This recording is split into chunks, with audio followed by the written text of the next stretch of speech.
In a small town, people talked about a girl named Akriti. Many years ago, she vanished into the woods on a stormy night. They said she had heard strange whispers that called to her. No one ever saw her again, and locals warned everyone never to go looking for her. If you heard her whispering, they said, you would never come back. I didn't believe it until one summer night when I went camping with my friends. We sat around the campfire, laughing and sharing ghost stories. The air felt heavy as night fell, making me shiver. Suddenly, I heard it a soft whisper. It floated through the trees, almost like a breeze. Help me, please. The voice was faint but sounded like a girl. My friends kept laughing and talking, but I felt scared and curious. I had to know if Akriti was real. I decided to go find the voice. I stepped away from the warmth of the fire, my heart racing. The darkness surrounded me, and my flashlight flickered. The trees looked tall and scary, and the whispers grew louder. Come closer. Don't be afraid. I felt a strange pull, something I couldn't ignore. So I walked deeper into the woods. As I moved, I lost my way. The branches seemed to scratch at me, and every direction looked the same. I tried calling for my friends, but my voice vanished into the darkness. I felt so alone as the whispers beckoned, growing louder. Help me. Find me. The voice sounded sad and desperate. I couldn't help but go toward it. Suddenly, I noticed something shiny on the ground. I bent down and picked up a silver locket. I remembered seeing it in old photos of Akriti. You found it.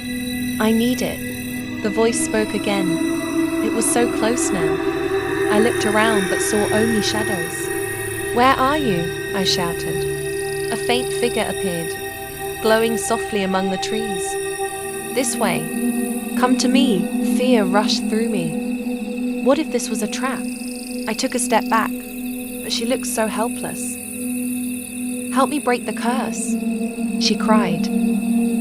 Her voice was filled with sadness. I realized that she was not just any girl, she was a lost soul. You have the key, she pleaded, pointing at the locket in my hand. Without it, I am stuck here forever. What will happen to me if I give it to you? I asked, feeling the weight of my decision. Her face changed, hope mixing with fear. You will remember this night. It will haunt you, but I will be free. Behind me, the wind began to howl, and a chill went down my spine. The whispers became angry, warning me to leave. No, she's a trickster, my heart pounded, torn between helping her and saving myself. I want to help you, I shouted. But what if you then hurt me? Her face twisted in sorrow. You must decide. The whispers around me grew louder and more frantic. You will pay for this. Come back. It was terrifying. I wanted to run, but my feet felt glued to the ground. Finally, I made my choice.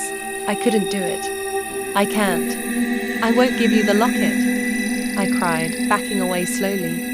Akriti's face fell. Why? She whispered, her voice breaking. Suddenly, the forest shifted around me. You will never leave. The ground shook and shadows rushed toward me. I turned and ran, branches ripping at my clothes as I sprinted towards the faint light of the campsite. Reaching the edge of the trees, I gasped for breath. My friends were still there, packing and laughing as if nothing had happened. But I knew something had changed inside me. I would never forget Akriti's frightened face or the whispers that echoed in my mind. I felt a chill run down my spine as I recalled her words. You chose wrong. Years passed, and I never returned to those woods. Sometimes at night, I hear a soft whisper on the wind. Help me, but I don't dare answer. I know Akriti's story is now part of me, a warning to anyone who dares to listen too closely or stray too far into her dark woods. I hope you like this story. If you are interested for more horror bedtime stories every night, then you have to subscribe this channel. Bye.